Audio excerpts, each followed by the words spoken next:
é o Evangelho. É o Evangelho de hoje, de sempre. É o Evangelho de Jesus, que é o mesmo ontem, hoje e eternamente. É pertinente enquanto houver vida. Entendeu? Enquanto houver um coração humano. Se for humano o coração, em qualquer lugar você pode mandar para fora da galáxia.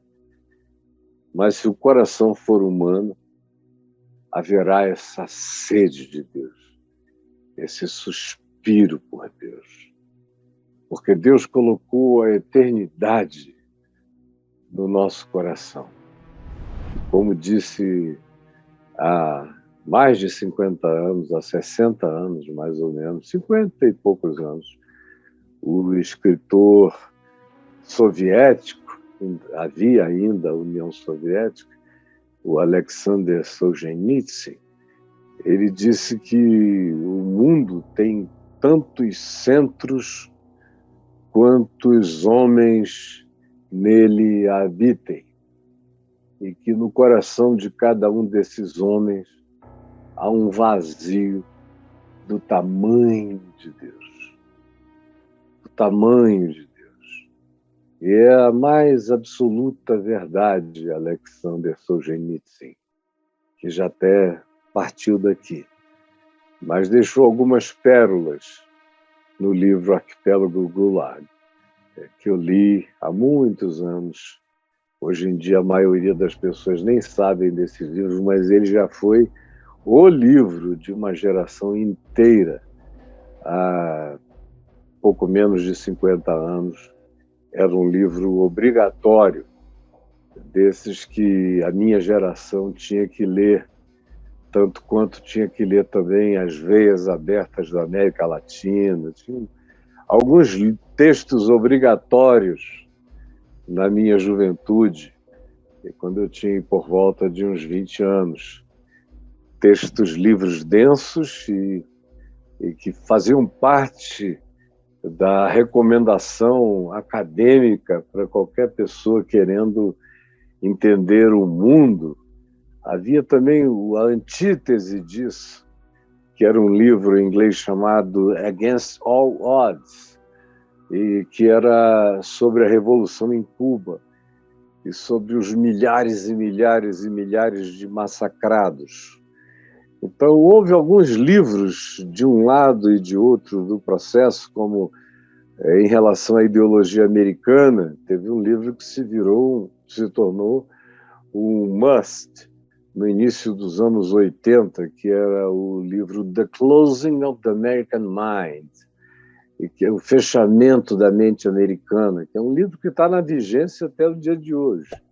O que ele descreveu, então, veio a ganhar proporções inimagináveis, porém coerentes com a projeção no governo Trump e na invasão do Capitólio, o que demonstrou esse fechamento absurdo da América, da mente americana, a partir do Partido Republicano, que se tornou uma coisa obscurantista, assim como no Brasil a gente vem enfrentando situações ideológicas negacionistas da mesma natureza, anticientíficas, anti-atualização, pró-atraso. É uma coisa terrível, mas faz parte de um ciclo que vai terminar.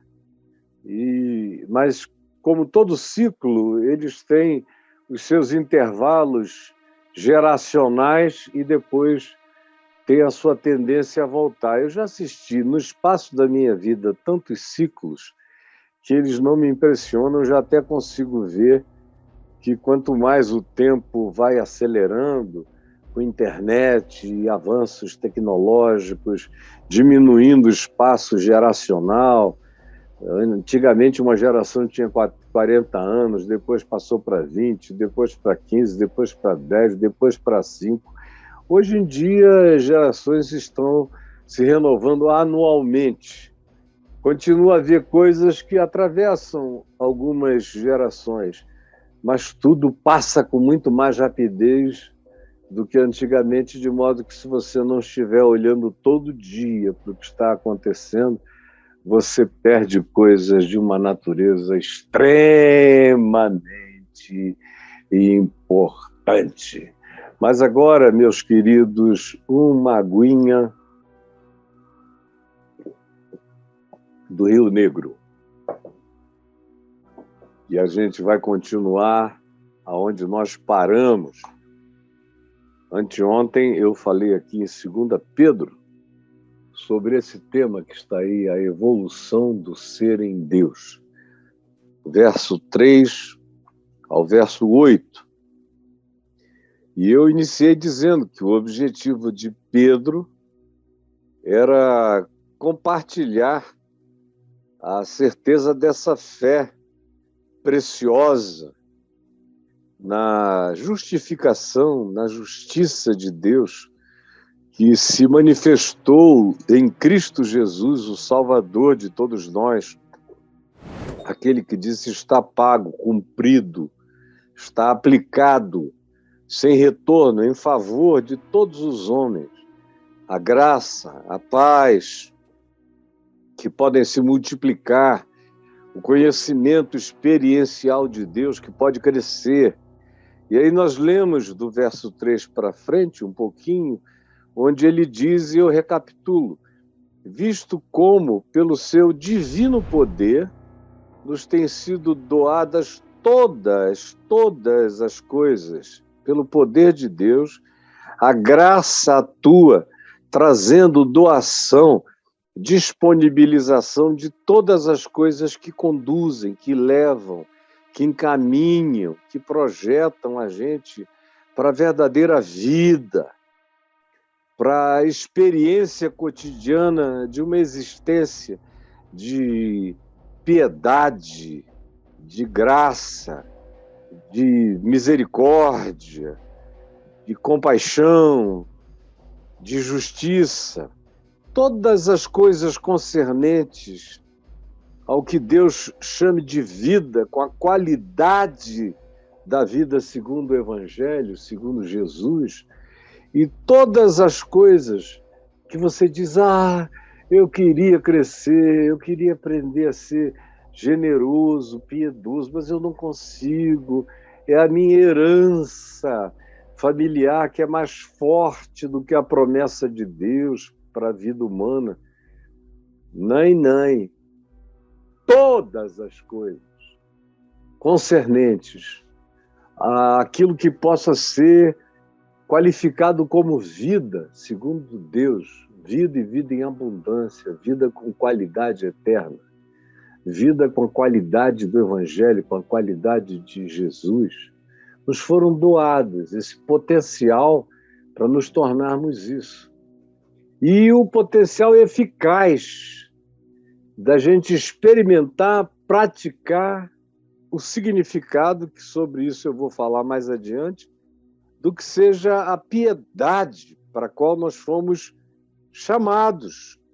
E fazemos isso pela experiência de Deus, de um conhecimento que não é acadêmico, não é teórico, não é uma absorção mental, não é um decorar de princípios, não é uma lavagem cerebral, não é o condicionamento catequético, não é nada que tenha a ver com pavlovianismo do ponto de vista do comportamento, do behaviorismo, do condicionamento.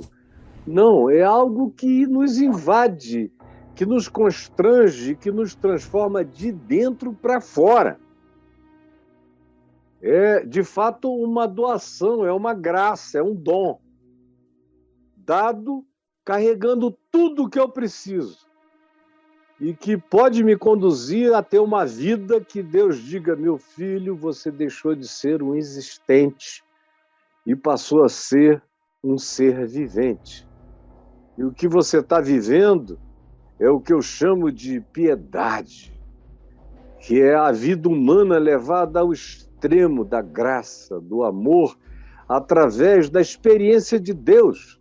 Quanto mais você prova a Deus, conhece a Deus, e Deus se transforma em caráter, em presença, em Espírito Santo, em fomento dos pensamentos segundo Cristo Jesus, que são conforme os princípios e os paradigmas vividos, praticados, ensinados e gestuados por ele no Evangelho.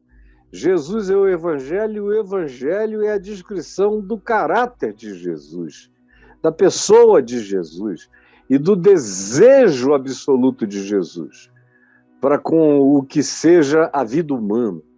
Conhecimento daquele que nos chamou, que nos convoca para essa vocação. Quando Paulo diz para a nossa vocação, para o cumprimento da nossa vocação, a nossa vocação é nos tornarmos isso.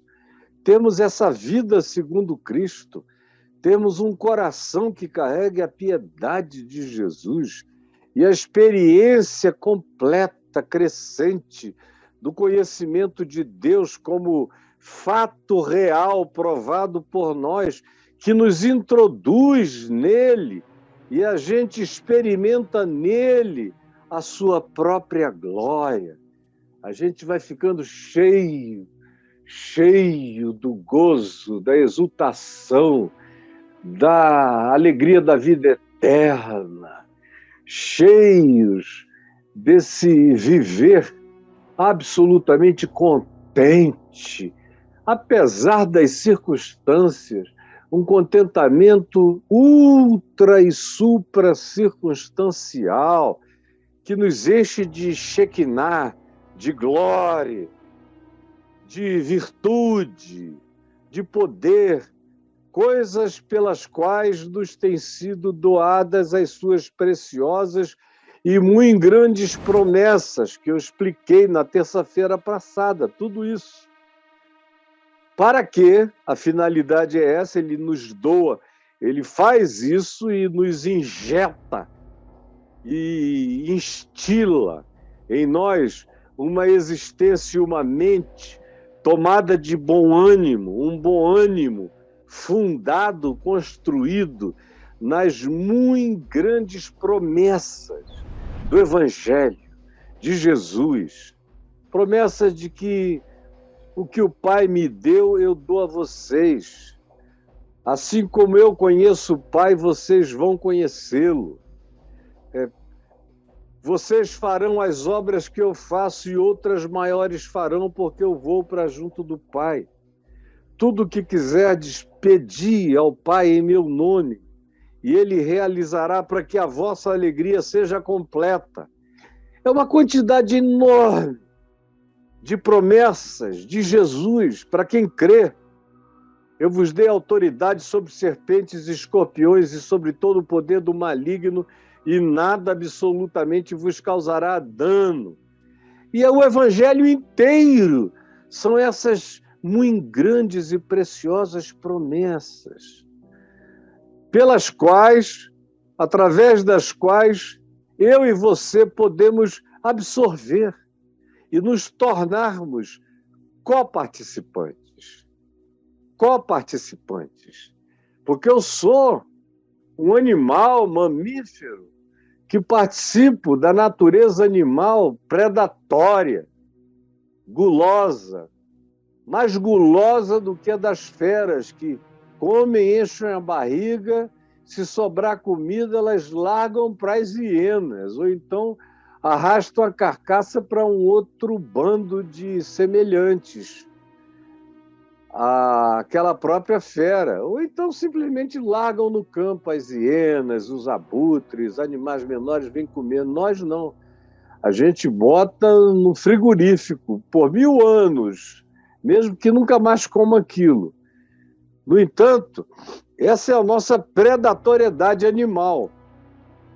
E o que Pedro está dizendo é: vocês, quando absorvem o que eu já expliquei terça-feira e fiz um briefing agora aqui, quando vocês absorvem isto, experimentam isso e vivem pela fé por meio dessas realidades, por essas preciosas e muito grandes promessas, através disso, e através delas, e por essa prática, e pela crescência dessa fé, dessa esperança, desse amor, vocês se tornam coparticipantes da natureza divina.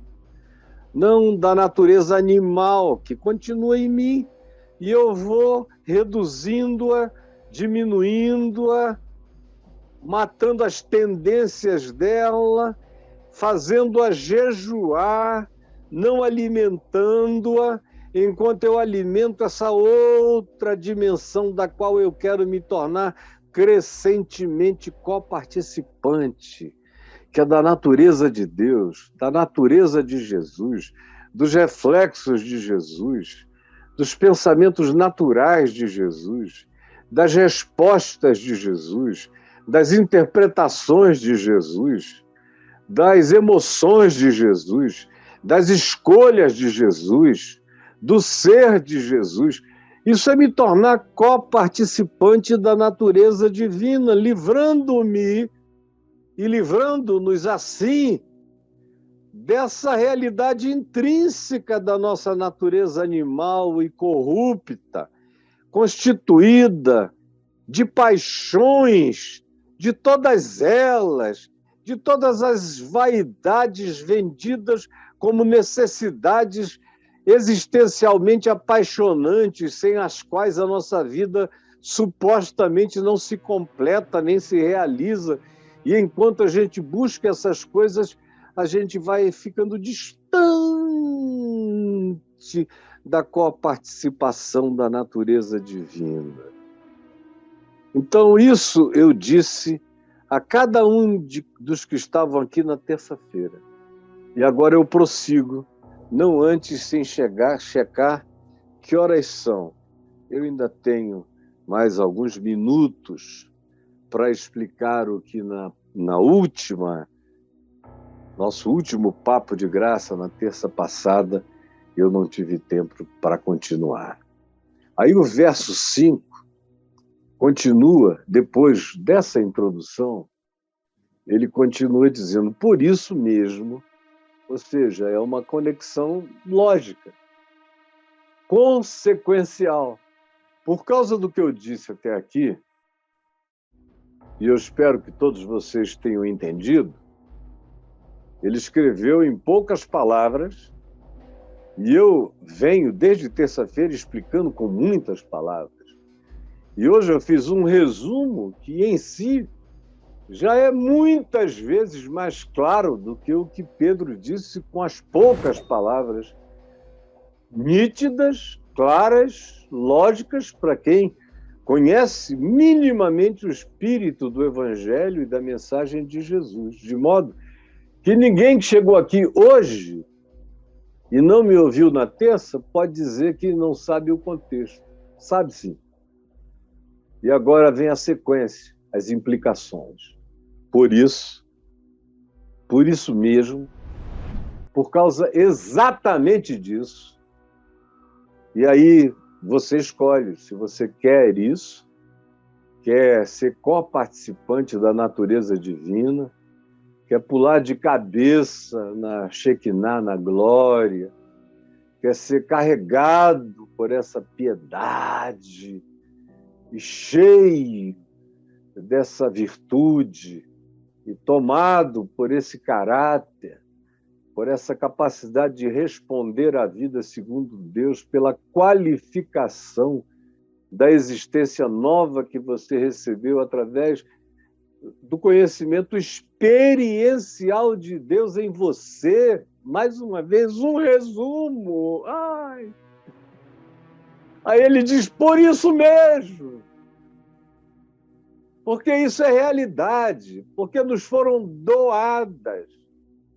Você não tem que fazer um jejum, não tem que botar pano de saco e cinza na cabeça, não tem que pagar uma promessa, a promessa já está paga e foi doada. As promessas foram cumpridas por Jesus e nos foram doadas pela graça, portanto, de graça, para quem quiser se apropriar e com perseverança e fé prosseguir. Aí não tem como falhar. E Pedro diz, por isso mesmo, preste atenção, porque agora vem as implicações de dizer eu quero ser assim, quer mesmo? Por isso mesmo, vós, nós, todos nós, reunindo toda, não é um pedaço de vontade, um fragmento de desejo, há uma importânciazinha, como eu encontro pessoas dizendo, é interessante como Deus para o Senhor parece ser essencial. Para mim, não chega ainda a ser essencial, ele é muito importante. Deus é muito importante na minha vida, viu? Agora, não tem assim esse papel essencial como na sua. O que o senhor acha? Eu digo, eu acho que onde Deus não é essencial, não há Deus. O Deus importante é apenas um verniz religioso. O que você tem é um verniz. O que você tem é como a barata, envernizaram a casca dela, ela não sabe nem o que é aquilo, só brilha, mas não é. É como você. Assim é o Jesus importante, é o Jesus mestre de alguma sabedoria, é o Jesus com quem eu aprendo as coisas que eu acho fofas, bonitas. Interessante, legal, gostei dessa parte. É importante. É bom não ignorar completamente. É importante saber algumas coisas. Você não acha, Caio? Eu digo, eu acho que quanto mais Jesus for só importante para você, mais importantemente complicada será a sua situação com o passar do tempo. É isso que eu acho. Porque ele se torna essencial, e aí você recebe essa promessa toda, ou o Cristo do fragmento importante não será jamais nada, porque ou é tudo, ou é coisa alguma, ou você pega, ou larga de vez, cara. Ou pega, ou larga de vez. Mas não fica brincando de dar uns toques aqui ou ali, porque não é assim que vai acontecer nada. Por isso mesmo, sabendo disso, reúna toda a sua diligência, toda diligência, disposição, coragem, determinação, convicção, entrega, confiança, sinceridade, intensidade, tenacidade, perseverança, resiliência. Reúna tudo isso, que é o que constitui a diligência. É também a continuidade, é a não desistência, é o prosseguimento, é o andar adiante, é o não olhar para trás, é o fixar com hiperfoco a percepção da gente na direção de Cristo Jesus, olhando firmemente e completamente para Ele, que é o autor e o consumador da nossa fé, para que a gente entre e mergulhe na apropriação da promessa, da palavra, da vida, segundo o Evangelho, e do poder e da eficácia da praticabilidade do Evangelho como vida que carrega a qualificação da eternidade plantada dentro de mim. Por isso mesmo, sabendo que é assim, ou Jesus cai no centro do caminho ou não vai nascer nada. Como Jesus diz em Mateus 13, na parábola do semeador. Se cair na beirada, o diabo come a semente, a semente, o diabo come a semente, o pássaro come a semente, ela desaparece, não produz nada, não dá nem tempo. Se cair no lugar onde você não viu a qualidade da terra, o chão pode ser pedregoso, dá a impressão de que vai crescer, mas tem 3 centímetros de terra, o resto é pedra. A raiz vai morrer pelo calor do dia, vai murchar. Ou se cair num lugar que você não limpou, não arou, não melhorou o sulco, jogou só ali displicentemente, e aquilo está cheio de espinhos, Jesus diz que vai crescer junto com os espinhos, e os espinhos crescem mais rápido sempre.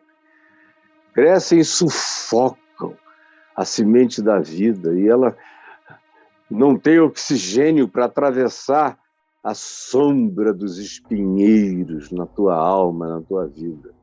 Ou então cai num bom lugar, com humus, com umidade, com aquele bom humor da terra, com aquele acolhimento fértil para crescer.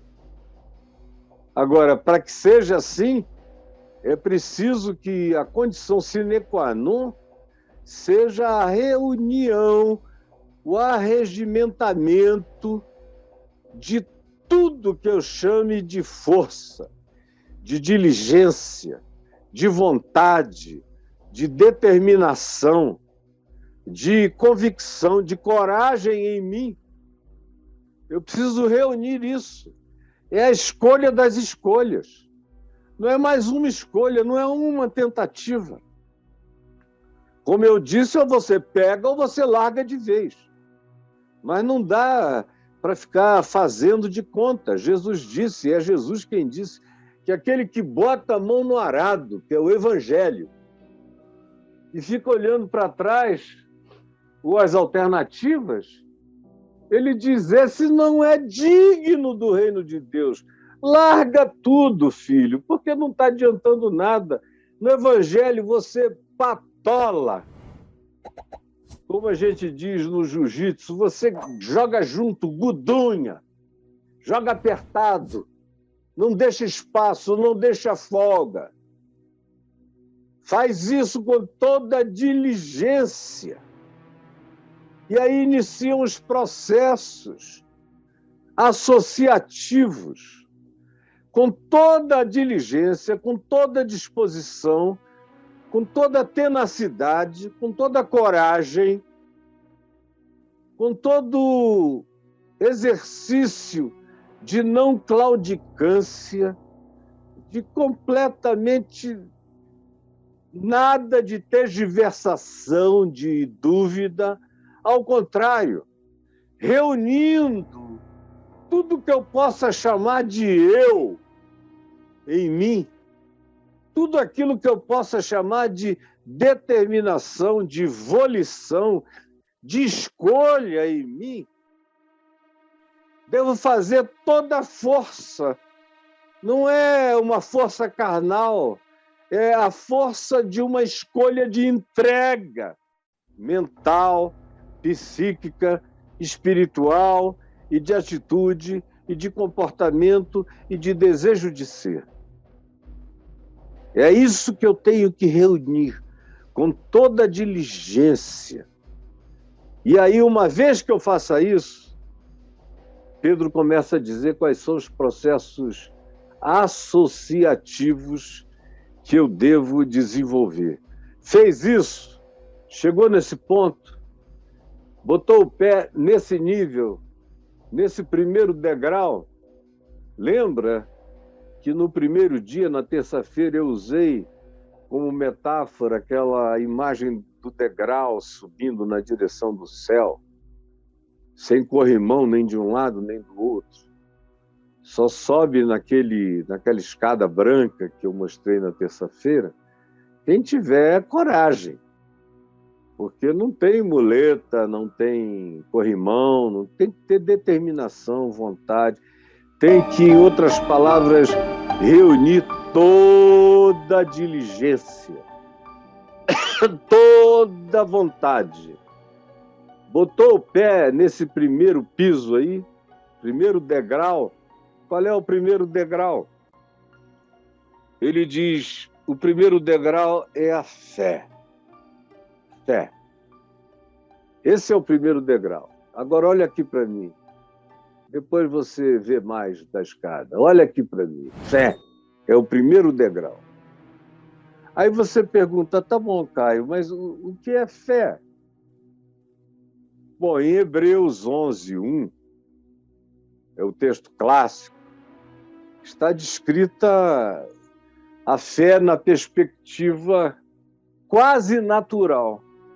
Embora as pessoas listadas em Hebreus 11, naquele capítulo sobre fé, que começa dizendo, ora, a fé é a certeza das coisas que se esperam e a firme convicção de fatos que se não veem, a sequência das pessoas que viveram pela fé, tem gente que viveu com aquela fé com consciência espiritual, outros viveram aquela fé como uma previsão, como Noé, que foi certeza das coisas que se esperam, convicção de fatos que se não veem. Ele intuiu, teve a certeza, ouviu a voz de Deus sobre o dilúvio e fez a arca. Mas há outros que viveram aquela fé de outro modo, que tiveram coragem de, na sua fraqueza, enfrentar o mais forte, de, com um exército menor, porém com confiança de que Deus não os deixaria sozinhos na sua fraqueza, vencer o exército maior, fizeram feitos extraordinários, derrubaram o que não era derrubável, brocharam o imbrochável, fizeram o que humanamente não se conseguiria fazer. Tem uma quantidade enorme de exemplos. Então, basicamente falando, bem basicamente falando, a fé é isto. Eu conheço ateus que têm essa fé, não projetada para a dimensão espiritual, mas pelo menos no nível do horizonte imediato, são pessoas que, mesmo dizendo eu não creio em nada espiritual, não creio que eu vou receber nenhuma ajuda de Deus e de anjos e de nenhuma dimensão, mas eu creio em mim. Eu creio, eu tenho certeza de que as coisas que eu estou desejando, planejando e pelas quais eu trabalho diligentemente vão se materializar. E eu tenho convicção de que as coisas que eu imagino, mas que ainda não existem, vão acontecer, porque eu vou trabalhar para realizá-las, produzi-las, para tirá-las do nada para a existência. E é assim que, no mundo inteiro, pessoas que realizam feitos impensáveis são. Se você for fazer uma anamnese psicológica com eles, você vai ver que o traço principal das características dessas pessoas, independentemente de espiritualidade, é que elas carregam convicção ou certeza de coisas que elas projetam, que elas creem ser possíveis, e também elas carregam a convicção de fatos que não foram ainda evidenciados, nem materializados, mas elas na mente, na imaginação, sabem que aquilo é possível, trabalham para fazer acontecer e fazem acontecer. Ora, esse é um fenômeno que se realiza até sem dimensão espiritual.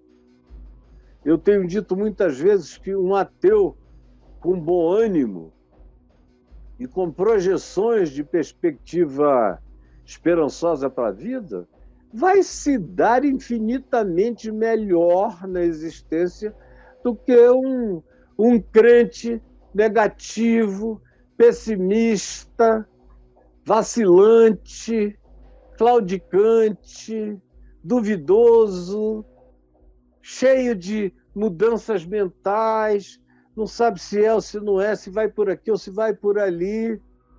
E cada coisa que ele ouve, ele acha que é verdade e não pensa nada, vive num estado de conflito e choque contraditórios, em clashes esquizofrênicos da mente, não produzem nada. Um ateu diligente é melhor do que um crente vacilante, mas muito melhor para o mundo. para o resultado final da vida, no que diz respeito ao que vai deixar, não de legado, mas de herança para muita gente. Porque quem não tem nada para deixar de herança, deve deixar legados, mesmo que tenha o que deixar como herança agora. Quem não tem herança tem que ter legado, tem que deixar o que construiu de maneira abstrata, porém visivelmente perceptível nos passos do seu comportamento, olhado e discernido pelos parentes, pelos cônjuges, pelos filhos, pelos amigos. Muitas vezes a gente vê a pessoa partiu na sua pobreza, não deixou nada físico, mas deixou um legado infinito para quem quer que tenha vivido com aquela pessoa. E aí Pedro diz, tem que ser a primeira coisa, o primeiro degrau da menina ali da escada, pá, pisou, pô, é fé. Pô, bote o pé no degrau da fé. E essa fé começa de maneira básica como certeza das coisas que se esperam e convicção de fatos que se não veem. Tem que, se eu não tiver pelo menos isso, se eu não começar pelo menos com esse extrato de bom ânimo, de boa atitude, com esse olhar que atravessa o imediato, com essa visão que projeta, mesmo que não transcenda o horizonte material, mas se olhar para além do imediato já vai mais longe do que aqueles que ficam presos só olhando o imediato. Agora, o que Pedro está falando é muito mais do que isso. Ele está falando daquela fé que transcende o imediato, que transcende o horizonte e que se projeta para o nível do impossível, daquilo que Jesus disse em Lucas 17, que são os impossíveis dos homens. Essa fé é a fé de Jesus, é a fé que tem que haver em mim, é a fé que tem que haver em você.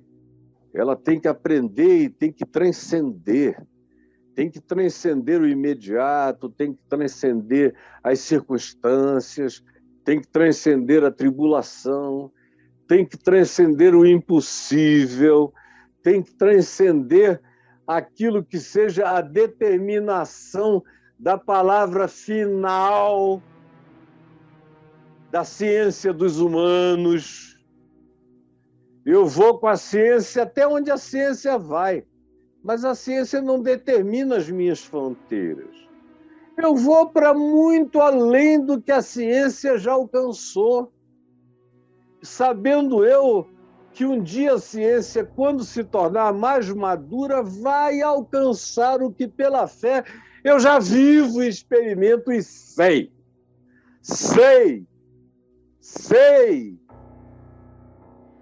para além da ciência. O que a ciência sabe e prova, tudo que ela de fato sabe, ela prova. O que ela prova eu acolho. E, normalmente, ela só prova aquilo que é coerente com o que eu venho dizendo, segundo o Evangelho, que creio a vida inteira. Porque existe uma harmonia entre o que a fé propõe e a realidade do que a ciência encontra. Quando a fé verdadeira propõe e a ciência vai para o outro lado, tem alguma coisa errada com a ciência.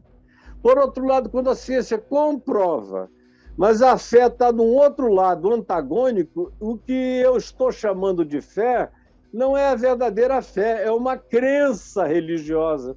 Porque a verdadeira fé foi proposta por aquele que criou a natureza e os fenômenos da natureza que são estudáveis, de modo que quando esses fenômenos são constatáveis, eles constatam o que a fé já propunha, porque não pode haver incoerência. A natureza criada por Deus é coerente com o Deus que a criou, e o Deus que a criou é o que propõe a palavra do Evangelho para o ser humano viver. Se eu tivesse tempo, eu falaria uma semana para vocês sobre isso aqui, que é extraordinário e muda as nossas concepções. Essa fé que se apropria. E essa fé também propõe a palavra fidelidade, vem da raiz da palavra fé.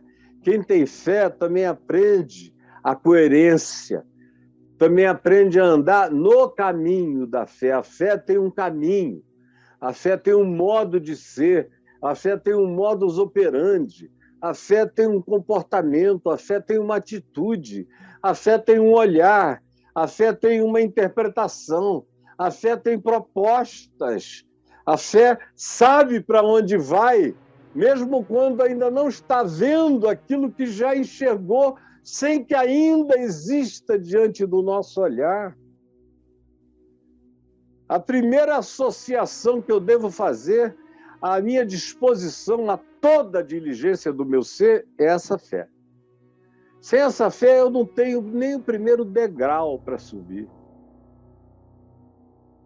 Entendeu? Não adianta você querer ir a algum lugar se você claudica, se você manca o tempo todo, se você não sobe e desce. Na minha infância, as pessoas que claudicavam muito, lá no Amazonas, há quase 70 anos, eram apelidadas de sobe e desce na rua, né? Naquele tempo não havia muito respeito pelas deficiências físicas das pessoas. E minha avó tinha um filho de criação, o Chico, que tinha uma perna mais curta. Ele teve alguns problemas ósseos lá no interior do Amazonas, foi uma doença terrível que deteriorou os ossos. Ele ficou com a perna direita dele ficou mais curta, bem mais curta. E ele fazia um esforço assim grande, embora não usasse nada para andar. Mas o apelido do Chico na rua era sobe e desce. A pessoa dizia, o Chico sobe e desce, passou por aqui. Não, passou. Quando você perguntava, você viu o Chico? No bar da esquina, o pessoal perguntava, o Chico sobe e desce? Ah, passou, desceu aqui a Japurá, ou desceu a Joaquim Nabuco, ou foi para o lado tal. Enfim, era o Chico sobe e desce. Tem muita gente que está aí vivendo o estilo de vida do Chico sobe e desce, né?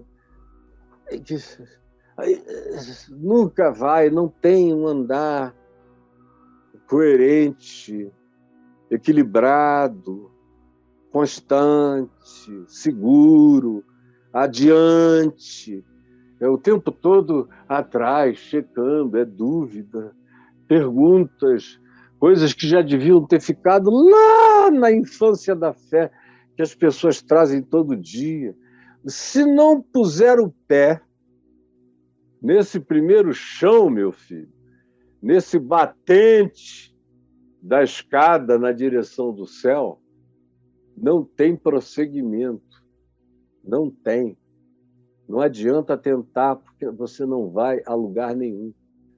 Se você o que tem, e você chama de fé, é apenas um conjunto de crenças, você aprendeu para fazer primeira comunhão ou profissão de fé nas igrejas evangélicas históricas, ou quando você se batizou da adolescência numa igreja pentecostal, neopentecostal, ou o conjunto de crenças que lhe ensinaram e que você adotou sem saber nem porquê, porque todo mundo ali diz que para ser membro daquilo ali tem que ter aquele conjunto de crenças. E como você não quer não pertencer, você precisa se sentir pertencendo a alguma coisa. Mais do que a Deus, você precisa se sentir pertencendo a um grupo, a uma congregação, a um batalhão de amigos. Quero ter 1 milhão de amigos. Muita gente está na igreja só porque quer ter amigos.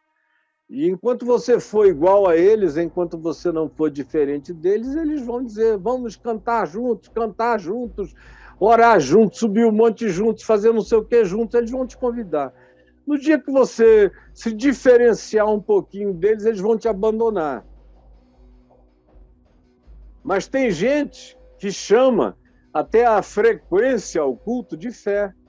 Não, eu sou uma pessoa de fé, eu não falto um domingo. Não, minha fé aumentou, agora eu vou 2 vezes por semana, 3, 4, vou todo dia. Minha fé está tão grande que eu vou todo dia. Não, minha fé cresceu, agora eu leio 3 capítulos da Bíblia por dia.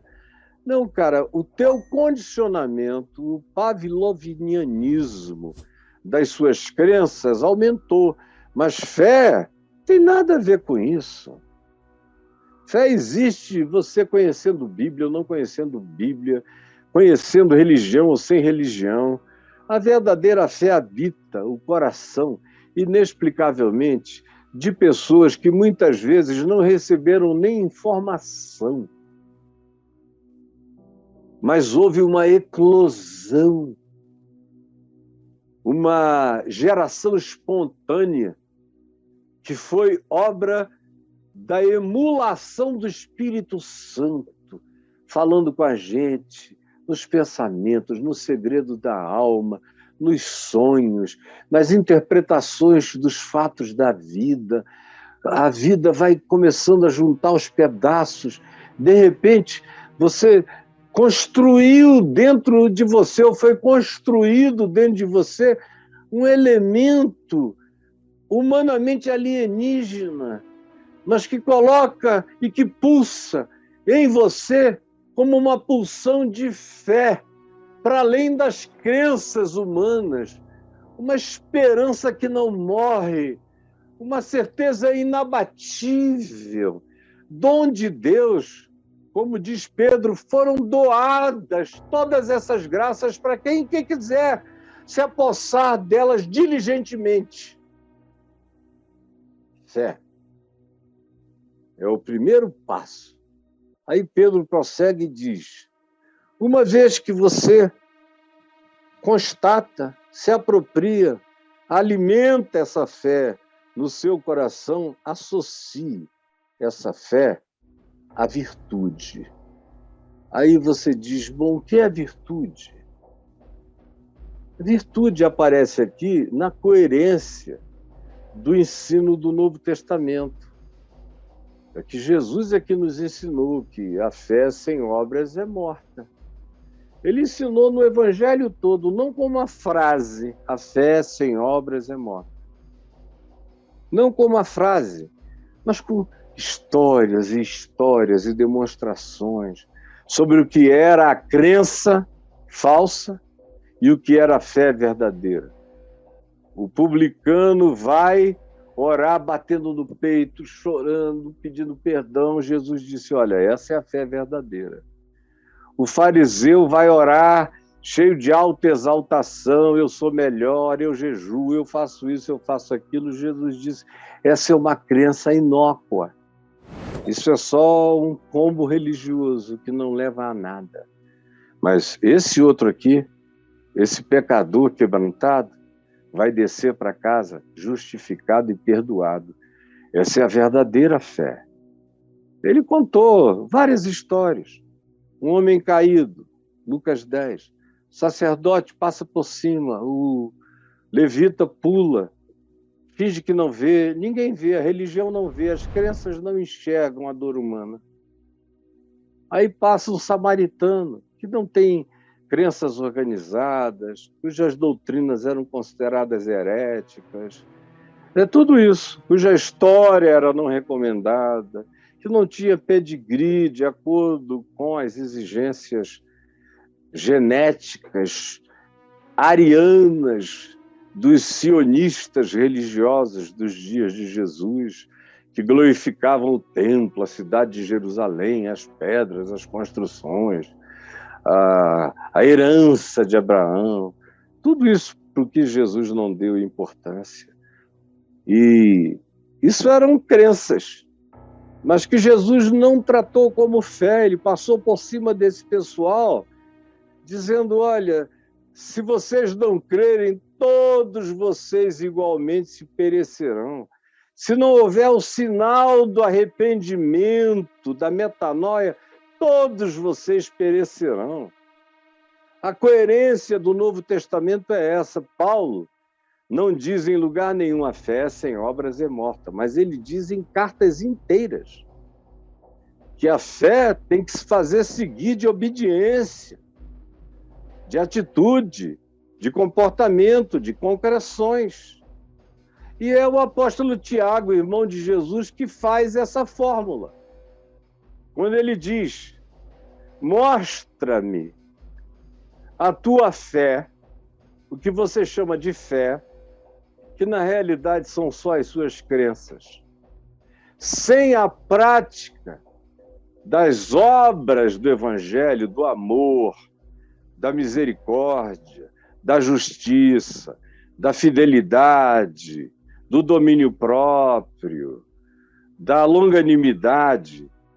Mostra-me essa tua fé sem obras, sem nada disso, que é o que decorre da verdadeira fé, que é o fruto da presença da fé segundo o Espírito de Deus em nós. E eu, sem falar de fé, sem conversa de fé, sem expressões de fé, te demonstrarei qual é a minha fé pela prática da minha vida. Mostra-me a tua fé sem obras. E eu, através da coerência da minha vida, te mostrarei a minha fé. Por quê? Porque a fé, sem obras, sem a virtude da prática, o que dá significado à fé é a virtude, que produz boas obras, que produz os feitos da fé, o fruto da fé. A virtude da fé é a concreção, é a demonstração, é a praticabilidade da confissão do coração, da boca e da vida. Tem que ganhar concreção. Como Paulo diz, nós somos salvos pela fé para a obediência por fé no mundo. Essa é a virtude. E aí ele prossegue, eu estou aqui já há um tempão e não passei das virtudes ainda. Ele diz que é para associar à fé com toda a diligência, com toda a força, a virtude, as boas obras. E com a virtude, com as boas obras, com a praticabilidade da fé, ele diz, vocês vão associar o conhecimento. É interessante como é invertido o processo. O processo acadêmico, intelectual, pedagógico, você primeiro recebe informação, informação, informação, informação, para depois você virar um estagiário.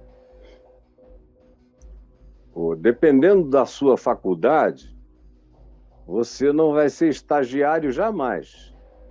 Você só vai receber teoria, teoria, teoria, teoria, teoria. Pode fazer e ter as melhores notas do curso inteiro, mas quando você se formar, é aí que você vai ter que conhecer se o que você aprendeu é praticável ou não. Porque até então você só ganhou um pacotão. Aqui em Brasília tem uma universidade maravilhosa, mas a tristeza, e todo mundo diz isso, é que em relação a ensino não tem nada que se compare a ela. O problema é que há algumas outras que nem têm o ensino exatamente naquele nível tão elevado, mas tem uma coisa que lá não tem. Desde o primeiro ano, na escolha do curso que você já faz estágios paralelos. Dentro da própria universidade já tem estímulo para que se comecem startups, para que os próprios alunos se reúnam em associações que fomentem a prática daquilo que eles estão aprendendo, de modo que quando a faculdade termina, o cara está formado. Já sai dali para um emprego resolvido, às vezes antes da faculdade terminar, ele já está empregado, já está crescendo, já está ganhando bem.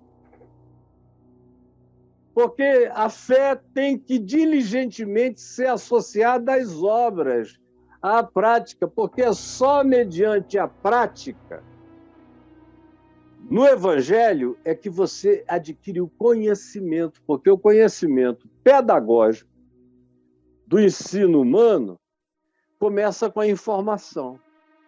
Mas o ensino espiritual só se introjeta, só se instila, só vira conjunção de compreensão, de entendimento, de lucidez, de consciência, se eu praticar a fé como obras. Aí eu adquiro o conhecimento experiencial. A minha fé me leva à prática. E a prática da minha fé introduz em mim a renovação e a instalação de um conhecimento que eu não aprendo em seminários, em cursos, em retiros, em anos e anos e anos ouvindo a mesma coisa, porque o Evangelho só me dá conhecimento útil se eu aprender pela prática. Se for conhecimento experiencial. Ninguém aprende a orar pelos doentes. Eu não tive um curso.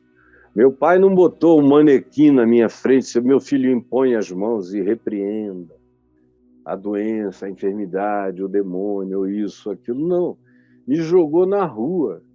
Tem uma pessoa endemoninhada, vá lá, Caio Fábio. E eu, com 1 mês de fé, já na moto, indo. Não tenha medo, meu filho, não tenha medo. Você não crê que Jesus é o teu Senhor? Não duvide. Lá fui eu e fui ganhando conhecimento. 1 ano depois eu já sabia diferenciar um monte de coisas que até hoje eu sei quase que sozinho. Eu vejo a maioria não sabe para onde vai. Em quase tudo que demanda experiência. E de tudo e de todas as coisas eu não me furtei de ter experiência, experimentei e experimento de tudo, de um polo a outro da vida, e vejo a aplicabilidade, a praticabilidade, e vou me enchendo, não de maneira inchada, de conhecimentos intelectivos ou de cerebrações, mas do conhecimento espiritual, que produz caráter, que produz perseverança, que produz resiliência, que produz convicção, que produz coragem, que produz resolução, que produz o crescimento dessa inabalabilidade proposta e que vem pela associação da fé às boas obras, e as boas obras e a fé praticadas produzem o conhecimento experiencial da factibilidade, da praticabilidade, da realidade, da verdade do Evangelho em mim. Esse é o verdadeiro conhecimento. Não é algo guardado num hardware cerebral.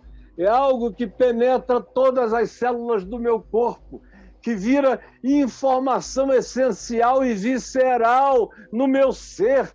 É o conhecimento de Deus que se impregna na totalidade de mim e de você. Aí vem Pedro e diz: associe a fé às boas obras. Porque se você fizer essa associação, você vai chegar ao conhecimento de Deus. Vai chegar ao conhecimento especial, experiencial, provado de Deus. E quando você provar Deus, experiencialmente, o fortalecimento do seu ser interior, da sua mente, das suas resoluções, da sua determinação de vontade, da sua diligência, da sua substância existencial, vai ter ganhado tanta densidade, quanto mais você pratique, que o resultado natural disso é um outro degrau. Você já botou o pé no primeiro degrau da fé, aí da fé você botou o pé naquele degrau da virtude, da prática das boas obras, e aí, depois da prática das boas obras, você adquire um terceiro, que é o conhecimento experiencial. Não é teórico, é experimental, é experiencial. É o que você pratica e que se manifesta agora como um poder de realizar a vida com domínio próprio. Olha para mim, domínio próprio. Não parece ser uma sequência natural? A verdadeira fé produz obras. E a prática dessas obras me dão conhecimento experiencial de Deus em mim.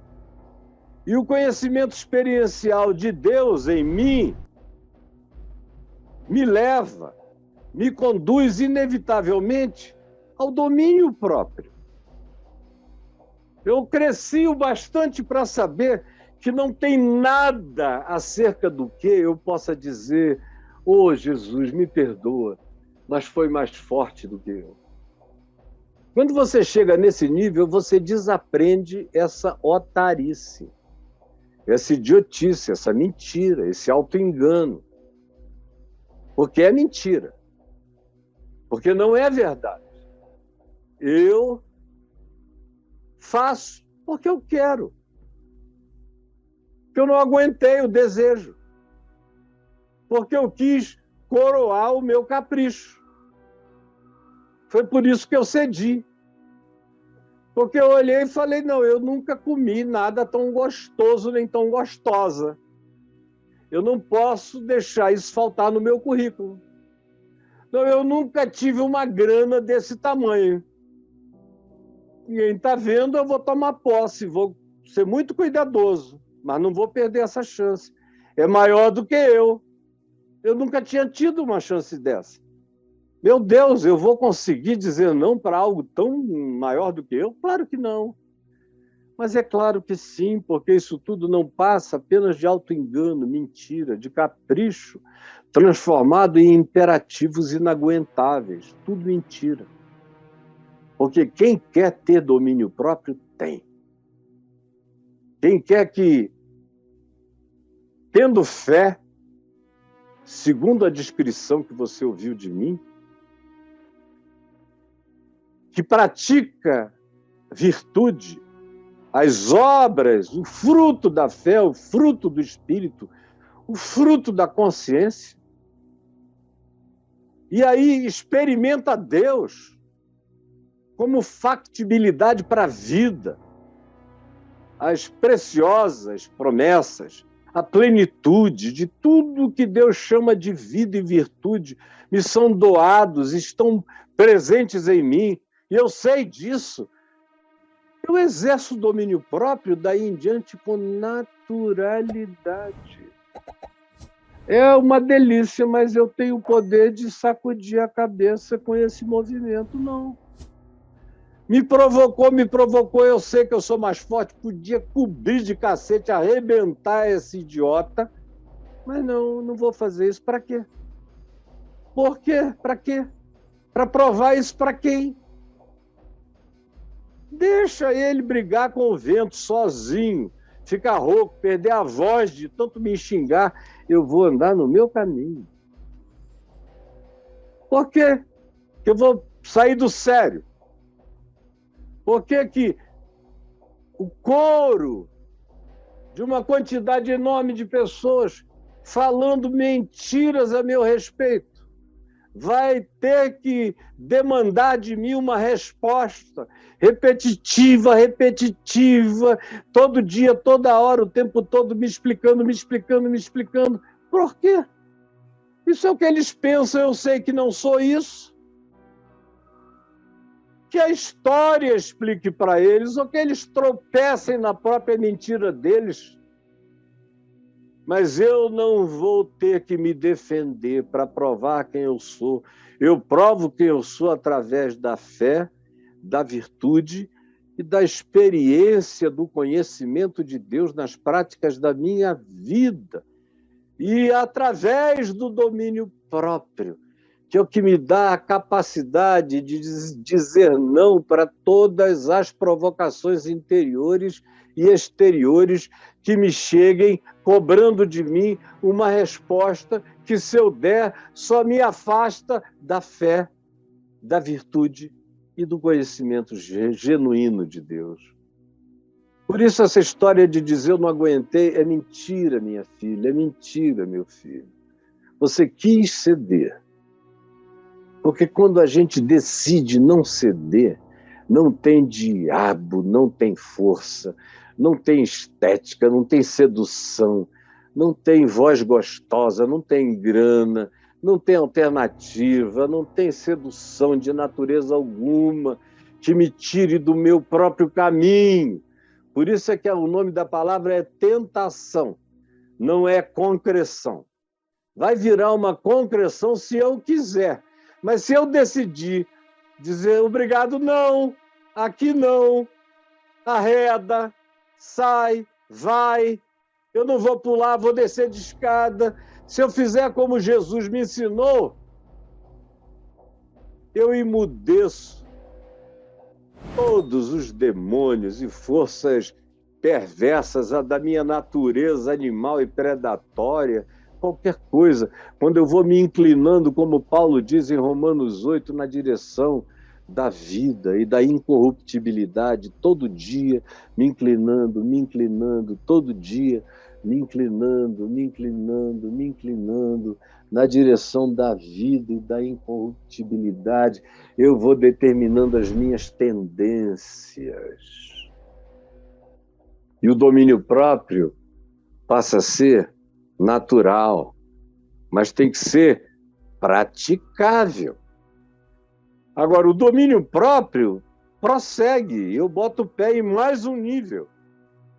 É o nível da perseverança.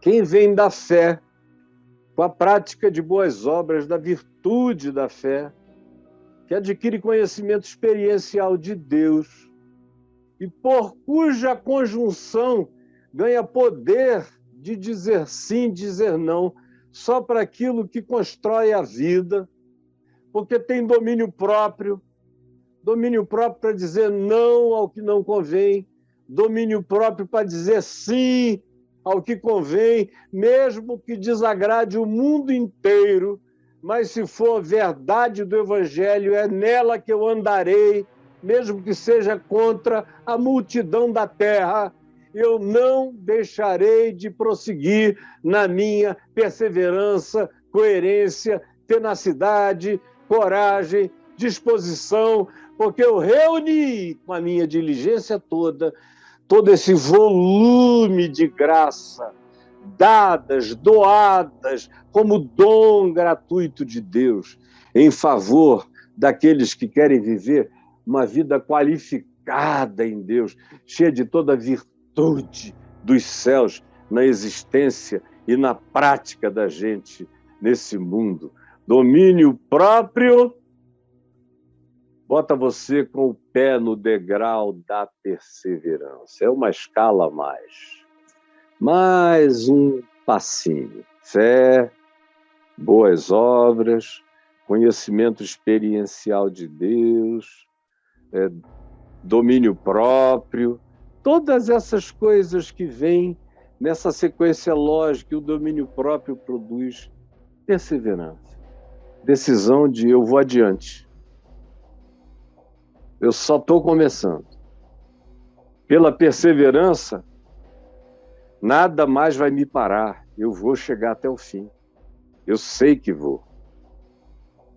A perseverança não conhece passos para trás. Não é? Essa menina aí da escada, vocês já viram? Ela sobe, depois ela desce. Não, a perseverança não conhece retrocessos. A perseverança te coloca num caminho de prosseguimento. Vai na objetivização daquilo que você já sabe, que é o seu chamado, que é a sua vocação, que é a natureza da sua coparticipação naquilo que é divino, enquanto você se livra das paixões, da corrupção das coisas que há no mundo. Pela fé, com toda a diligência, você vai crescendo. Fé, virtude, conhecimento experiencial, domínio próprio, perseverança, continuidade, tenacidade, resistência. E com a perseverança, você se enche de compaixão, de piedade. Piedade no sentido daquela submissão ao mandamento natural de Deus. Piedade na dimensão do amor, do pendor, da disposição em relação a tudo que construa o bem, a graça, a bondade. Já carrega em você uma predisposição instilada, colocada, plantada, semeada e que deu fruto em você. Já há um pendor de vida, crescendo todo dia, se expandindo, como manifestação frutuosa, aumentada do dom, da graça de ser humano, de ser gente, de ser divino e de ser humano demasiadamente humano, enquanto é humanamente divino, divinamente humano. E essa é a maravilha, é a beleza, é a glória na qual Pedro diz: vocês podem cair de cabeça na glória e na virtude dele. É assim que vocês entram nessa dimensão. E quando vocês alcançam essa virtude natural, ela leva vocês cada dia mais para dentro dessa piedade, do crescimento dessa graça, porque essa piedade se transforma naturalmente em amor ao próximo, a qualquer próximo, mesmo o mais diferente de mim, o mais distante de mim, o mais antagônico a mim. Eu posso não concordar com ele, eu posso falar coisas que não são as que ele quer ouvir, eu posso confrontá-los, desde que eu faça isso com respeito, amor e na verdade, enquanto forem essas as possibilidades proféticas da minha fala ou do meu silêncio. No entanto, é impossível eu andar até aqui sem que isso desenvolva em mim uma piedade que se transforma em fraternidade universal. A verdadeira fé vai desembocar na fraternidade universal de todos os homens. Não é só em relação aos que concordam comigo. Eu serei fraterno. Quem quer que me procure, por mais que eu não goste.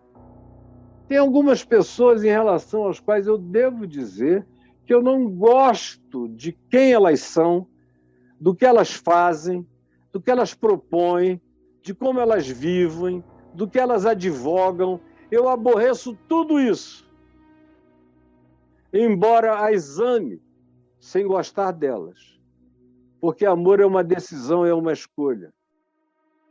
Embora eu ore por elas, peça a Deus que as transforme, que as converta, que dê a elas a chance de um pensamento sadio em Cristo, de sentimentos novos, de interpretações novas, para que elas não pereçam na sua maldade. Essa é a oração do meu amor por aqueles que, na prática, eu não gosto de vê-los em ação e no que fazem, no que dizem, no que pensam e no que expõem. Mas a minha oração por eles é oração de amor, é oração por conversão, por transformação, por chance de que eles virem gente e não morram apenas como predadores contra a existência, contra a vida. De modo que o caminho natural é você desembocar na fraternidade universal. E essa fraternidade universal me faz, irremediavelmente, um filho do amor, me faz a cara de Deus, porque Deus é amor. Me faz co-participante da natureza divina. A natureza divina é amor. Pedro começa dizendo, olha, vocês receberam tudo para serem uma manifestação da natureza divina, da virtude divina, do amor de Deus, da piedade de Deus. Agora, botem o pé na escada.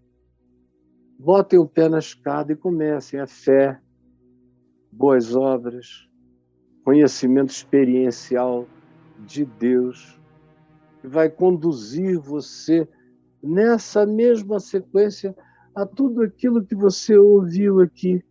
O conhecimento experiencial de Deus vai produzir domínio próprio e que vai produzir perseverança, que vai produzir piedade, solidariedade, que vai conduzir você à fraternidade universal, que vai fazer você ficar a cara de Deus, assumindo a fisionomia, ganhando a plenitude da imagem, da semelhança, da natureza, do caráter e das obras de Deus na sua vida. Como Jesus disse, as obras que vocês me veem fazer estão disponíveis para você. Vocês vão fazer as obras que eu faço. E outras maiores farão. Não há limites para quem reúne toda a diligência, porque eu vou para junto do Pai. Jesus permite que essa palavra tenha produzido consciência concreta, e que as pessoas não queiram ficar nessa planura que não sobe na tua direção. Quem vive nesse flat acaba num buraco. Quem vive nessa chapada acaba escorregando no despenhadeiro. Mas quem sobe, está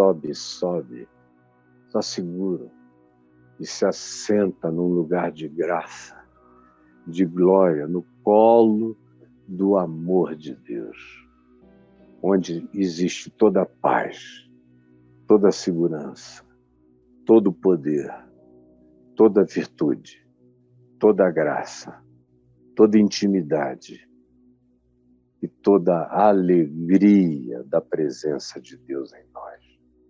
É o que eu peço que o Espírito Santo esteja fazendo milagrosa e misericordiosamente no coração de todo aquele que recebe e acolhe, dizendo, é para mim, eu quero e eu vou. Em nome de Jesus. Amém e amém.